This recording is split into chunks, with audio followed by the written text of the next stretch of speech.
No esforço de olhá-la e de entendê-la, a matéria do rosto do homem subiu à tona, sombra, talvez, de um pensamento. Faço coisas por motivos que não sei explicar. É como se houvesse um acontecimento que me espera. Às vezes tenho a impressão de que meu destino é apenas ter um pensamento que ainda não tive. Eu até já me sinto sentindo saudade deste tempo de agora. Uma vez eu estava passando férias com minha tia e vi um rapaz acendendo uma fogueira. Já era quase de noite. E amava a fogueira que ele acendia. Ele não disse uma só palavra. Esse foi o meu amor. Durou tanto quanto a fogueira. Martim, incerto, não sabia como poupá-la de encarar a pobreza de sua história de amor. Ah, mas se o Senhor visse, se o Senhor visse como havia uma pequena aurora e um pequeno horizonte por causa da fogueira. Um cobiçoso amor pela sua própria história a tomou. Ah, quem sabe se a importância se devia dar ao que se esqueceu. A mulher então se perguntou, absorta, se não havia 1000 outras coisas que lhe tinham acontecido e das quais ela simplesmente ainda não sabia. Perguntou-se se ela, na verdade, não tinha escolhido viver de alguns fatos passados, quando poderia viver de outros que tinham igualmente acontecido. O seu passado se revelava tão cheio de possibilidades quanto o futuro, porque o passado tem a riqueza do que já aconteceu. E onde está o rapaz da fogueira? Com esta pergunta, o homem revelava que não tinha compreendido nada. Estava reduzida pela incompreensão de Martim a se lembrar sozinha. Os primeiros passos cautelosos em direção a um passado inexplorado, naquele inferno de fogo, na tarde suave, aquele homem moço, grande, escuro, mexendo no fogo, se mexendo pela sua própria existência autônoma e irradiando o próprio calor. E a vida era grande nele, a vida tinha espaço dentro dele. Ah, quantas lembranças tinha, e jamais tinha tocado nelas, ávida que tinha sido de viver, quando na verdade, já tinha vivido. Há 20 anos isso aconteceu. Quanto mais se envelhecia, mais desconhecido era o passado. Olhou para Martim num suspiro.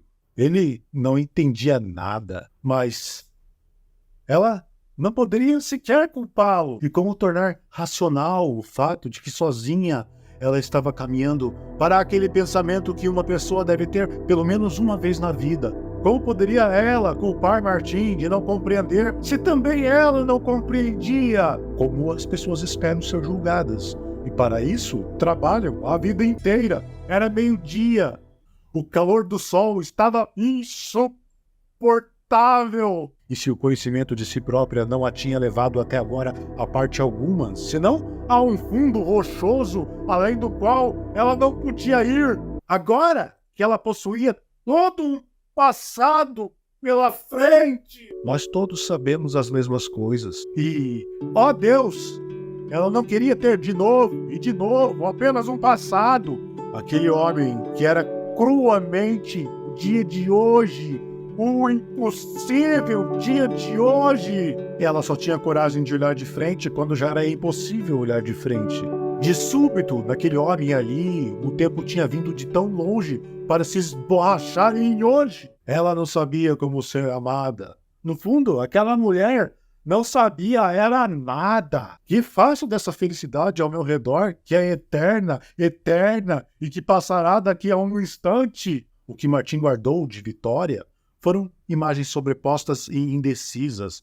Ora, era a imagem de uma mulher confusa. Ora, lhe parecia solta a imagem de um rosto, e ele já não poderia dizer que o conhecia, esbarrando no peculiar mistério de uma cara, mas depois a imagem que ele tinha da mulher se tornava de algum modo tão familiar, como se ambos, ao sol, não tivessem se dado conta de que vários anos de intimidade se haviam passado. Se seguiu um período de enorme calmaria. A vida revelava um progresso evidente. Com a grande chuva, a natureza amadurecendo, caminhou para um ponto máximo, que se sentia no modo mais folhudo das árvores se balançarem, e aos poucos dias que se seguiram, se emendaram uns aos outros, sem um incidente, como se fosse um dia só. Eram dias claros e altos, tecidos no ar pelos passarinhos, asas, pedras, flores e sombras profundas se formavam.